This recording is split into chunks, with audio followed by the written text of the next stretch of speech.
చూడండి, ఈ ఎడారిలో ఈ మేకల కాడ, ఈ గొర్రెల కాడ, వీటి కాడ ఈ కుక్కలకి మేత అన్నీ నేనే వేసుకుంటాను సార్. ఒకడు నా భార్య చెప్పిన ఎడారిలో వేసేసినారు.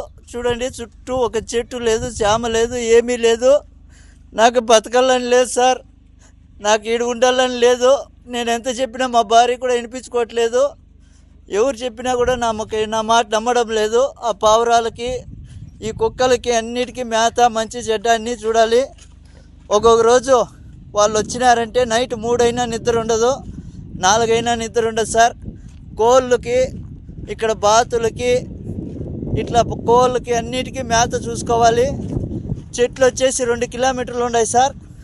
ఆవిడికి నీళ్ళు ఎత్తుకుపోయి పోయాలా, క్యాన్లతో నీళ్లు మోసుకొని పోవాలా. ఈ జనరేటర్లు ఒకటంటే ఒకటి పని చేయడం లేదు. వాళ్ళకి చెప్తే వాళ్ళు కనీసం పట్టించుకోవడం లేదు.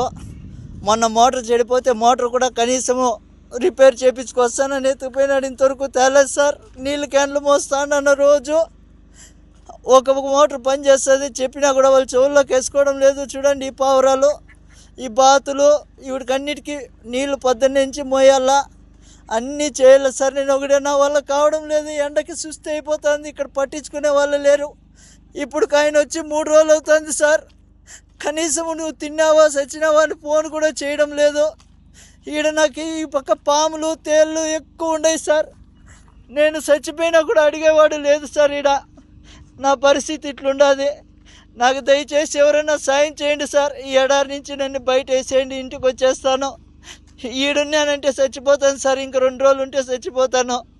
నా వల్ల కావడం లేదు సార్. చూడండి, చుట్టుకారము ఒక చెట్టు లేదు, చేమ లేదు, ఒక మనిషి మాట్లాడేవాడు కూడా లేడు సార్. ఈడ నాకు కనీసం మాట్లాడిచ్చేవాళ్ళు లేడు. తిన్నావా, చచ్చినావా, ఏంపా, ఎట్లుండదు అని అడిగేవాడు లేదు సార్. నాకు నా బిడ్డలు గుర్తొస్తున్నారు. నేను బతకలేను సార్. ఈడ దయచేసి ఎవరైనా నన్ను సాయం చేయండి. ఈ కోవిడ్ నుంచి నన్ను బయటపడేయండి సార్. ఏం చెప్పినా కూడా ఏజెంట్ కూడా కానీ నా మాట వినడం లేదు సార్. డబ్బులు కట్టు అంటున్నారు. నా కాడ అంత డబ్బులు లేదు. ఏం చేసేది సార్? నేను కూలి చేసుకుంటేనే పని జరుగుతుంది. ఏదో ఇక్కడ నాకు చెప్పిండే పని వచ్చేసి వేరే, ఇక్కడ చేపిస్తుండే పనులు వేరే. ఎవరికి అడిగినా నాకు పట్టించుకోవడం లేదు సార్. నా వల్ల కావడం లేదు. ఎవరైనా దయచేసి నన్నట్టు గడ్డకైంది సార్. మీ కాళ్ళు పట్టుకుంటాను.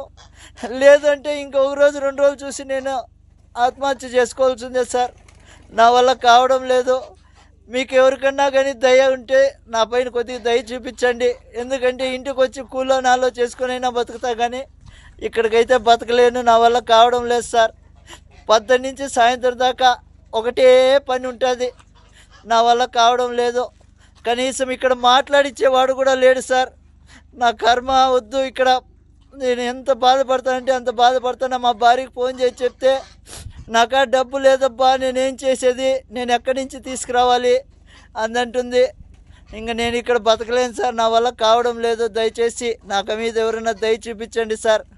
చూడండి, ఇక్కడ ఇసుక తుఫాను వస్తుంది సార్. ఆ రోజు వాళ్ళకి చెప్పినా కూడా వాళ్ళు రారు. ఇసుక తుఫాను ఉంటే రారు వాళ్ళు. ఈడ మేత వేయాలా, నీళ్లు పెట్టాలా. మనిషి చచ్చిపోయినా వాళ్ళకి బాధ లేదు. వీటన్నిటికీ మేత పెట్టాలా, నీళ్లు పెట్టాలి, అన్నీ చూసుకోవాలి సార్. కాబట్టి ఎవరైనా దయచేసి నా బాధ అర్థం చేసుకోండి.